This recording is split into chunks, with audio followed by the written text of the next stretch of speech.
Lecture de la Bible.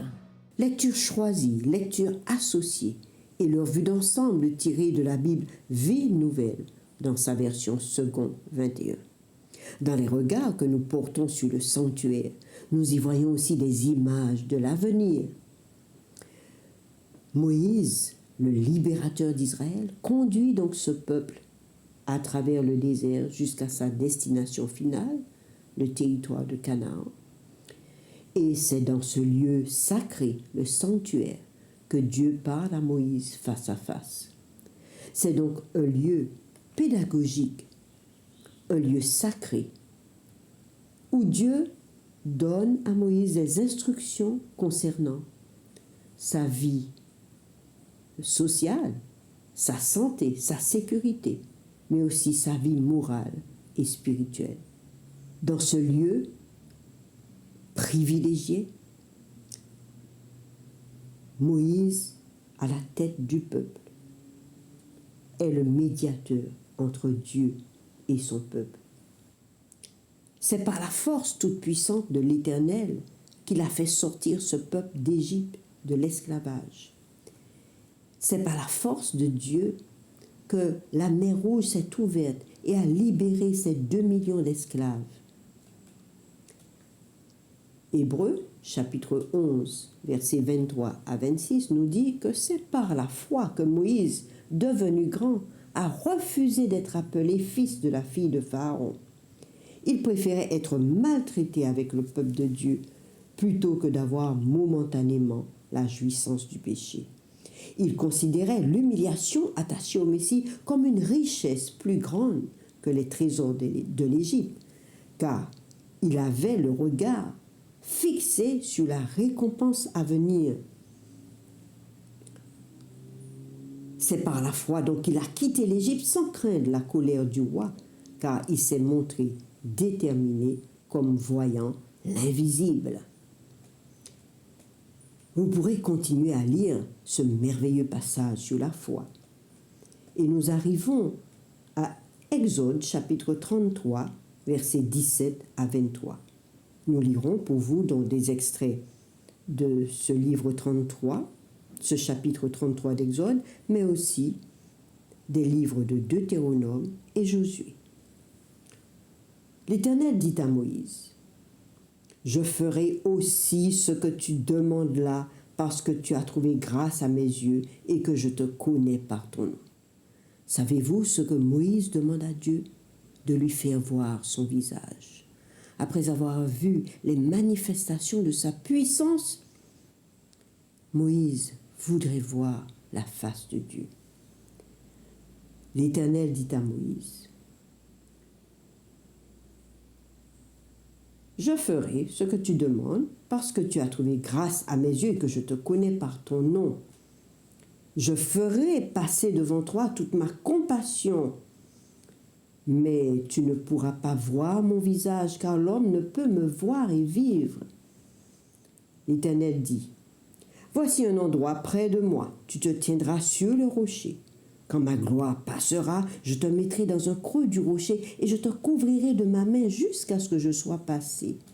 Lorsque j'écarterai ma main, tu me verras par derrière, mais mon visage ne pourra pas être vu. » Cela nous rappelle une déclaration du Christ quand il était sur terre à Thomas: « Heureux ceux qui n'ont pas vu, mais qui ont cru. » Moïse nous présente Dieu comme un Dieu d'amour, un Dieu de bonté, de vérité, de pardon, de compassion, de patience face à un peuple rude, sorti d'esclavage, de ses stigmates. Je vous invite à lire le livre de Nombres au chapitre 13 qui nous rapporte le choix de 12 espions désignés pour aller explorer le pays de Canaan alors que le peuple est situé à la frontière. Mais 12 espions, pourquoi? Tout simplement parce qu'ils représentent les 12 tribus d'Israël. Un espion par tribu. Vous vous rappelez, cela vient des 12 fils de Jacob. d'où est sorti le peuple de Dieu. Le chiffre 12 est le chiffre symbole du peuple de Dieu. Donc, trouvant son origine dans les 12 fils de Jacob. Et nous le retrouvons également dans la promesse de Dieu. Apocalypse chapitre 21 versets 12 et 14 nous dit que les 12 tribus d'Israël, leurs noms sont écrits sur les 12 portes de la ville. Et les 12 apôtres du Christ qu'il a choisi lui-même dans sa mission se retrouvent aussi, leurs noms se retrouvent également sur les fondations d'une ville immense que Dieu a préparée pour ceux qui l'aiment. Vous pourrez continuer la lecture, la description de la ville dans le chapitre 21 d'Apocalypse. Nous arrivons dans le livre de Deutéronome, chapitre 1er,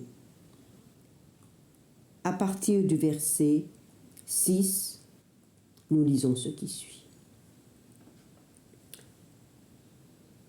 Le chapitre 1er de Deutéronome est un bilan fait par Moïse à Israël, bilan de sa traversée, et il complète en quelque sorte le chapitre 13 du livre de Nombres.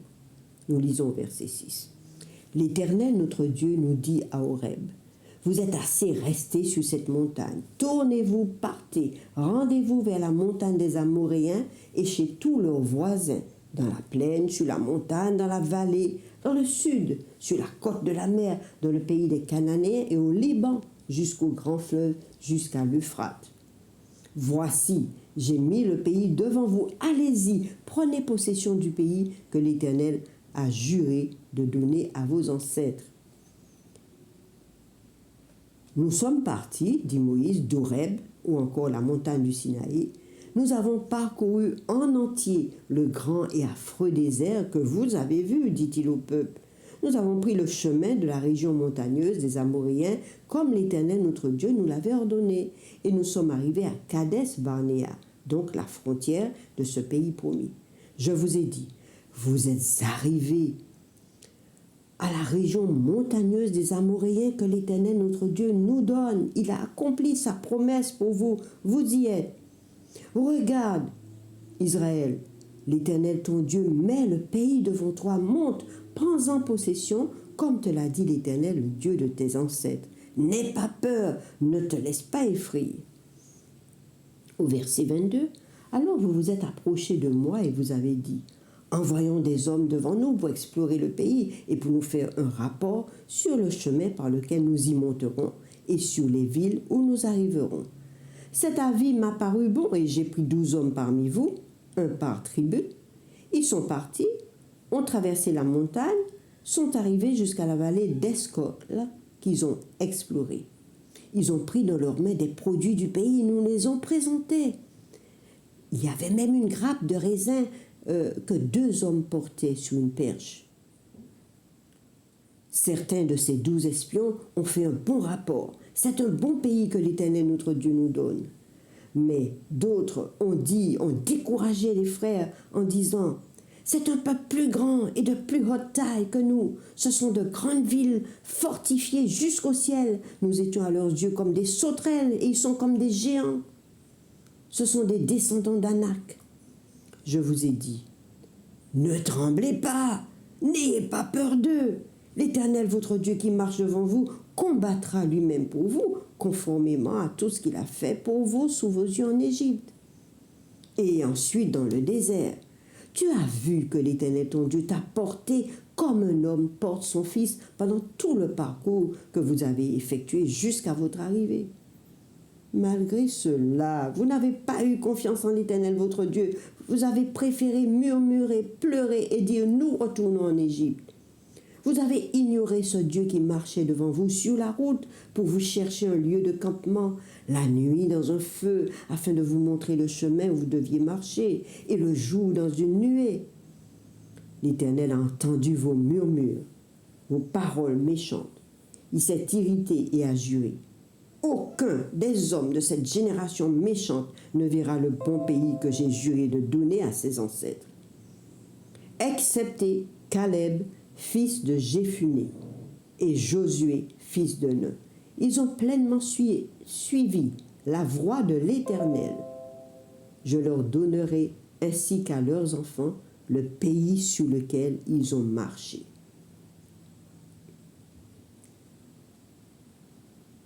Josué, chapitre 14, versets 14 et 1 à 15, nous lisons: Voici ce que les Israélites reçurent en héritage dans le pays de Canaan, ce que le prêtre Éléazar, Josué fils de Nun, et les chefs de famille des tribus israélites partagèrent entre eux.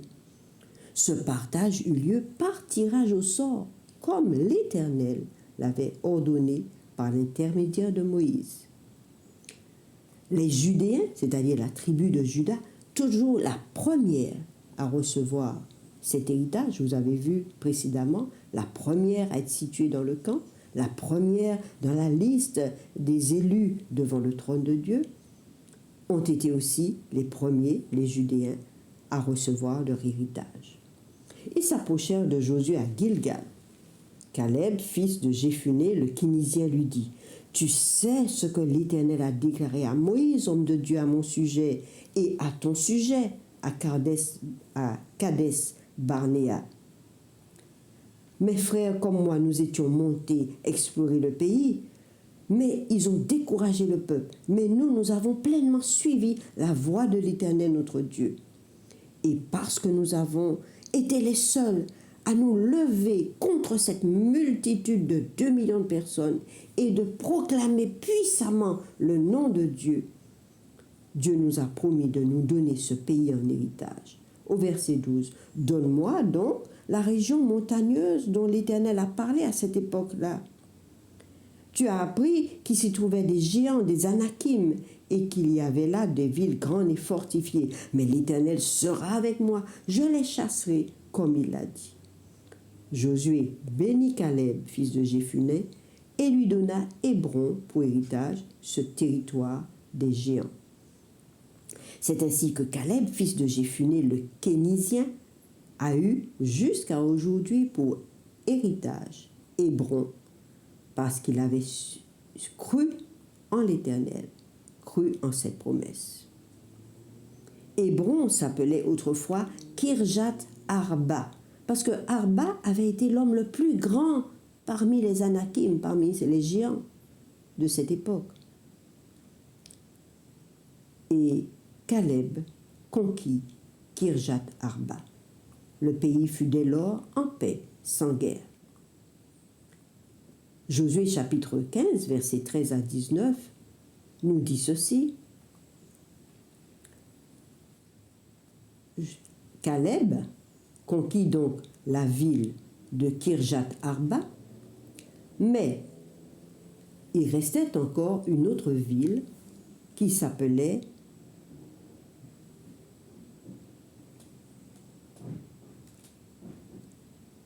Kirjat-Séfer, voilà, Kirjat-Séfer. Et Caleb promit de donner sa fille Aksa en mariage à celui qui battrait, qui s'emparerait de la ville de Kirjat-Séfer. Au verset 17 de Josué 15, Othniel, fils de Kénaz, le frère de Caleb, s'en empara, et Caleb lui donna sa fille Aksa pour femme.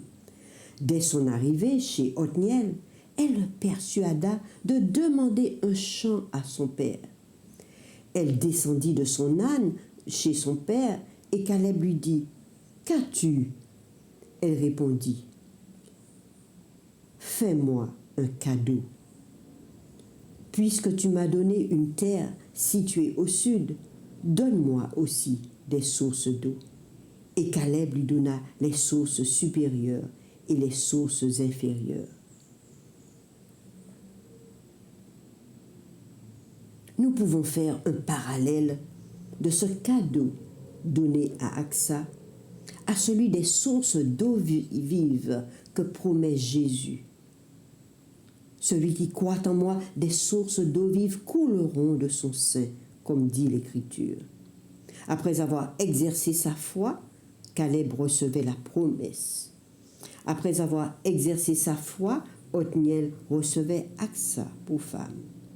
Et Aksa elle-même, après avoir eu foi en Dieu, du territoire promis, des eaux vives promises par Dieu, retourna voir son père pour lui demander ce cadeau de mariage. Donne-moi des sources supérieures et des sources inférieures. Seules les femmes pouvaient comprendre la valeur de l'eau. La coutume leur donnait cette charge de puiser de l'eau pour les besoins familiaux.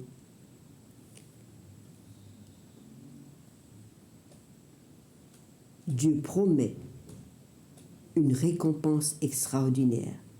Cette ville d'Apocalypse chapitre 21, d'où sort un fleuve d'eau de la vie, limpide comme du cristal, et qui sort devant du trône même de Dieu. Quelle similitude avec cette expérience terrestre et l'expérience céleste, qui nous sert de leçon à nous aujourd'hui. Oui, les promesses de Dieu se réaliseront, nous en avons la certitude. Elles se réaliseront pour toi par la foi. La foi, nous dit Hébreux 11, verset 1, c'est l'assurance des choses qu'on ne voit pas. La démonstration de celles qui sont invisibles, de même que Moïse a vu l'invisible. Nous sommes aussi appelés à voir Dieu. Nous ne pouvons pas le voir face à face. Nous ne pouvons pas voir son visage. Mais bientôt, dit l'apôtre Paul, nous le verrons face à face. Tous ces hommes étaient témoins oculaires de la présence de Dieu. Pas nous. Cependant, comme Thomas, nous voulons entendre Jésus nous dire « Heureux ceux qui n'ont pas vu, mais qui ont cru ». L'œil de la foi nous donnera un héritage certain. Croyons en Dieu. Si vous avez aimé cette lecture, cliquez sur le pouce, partagez avec vos amis et abonnez-vous pour continuer cette aventure.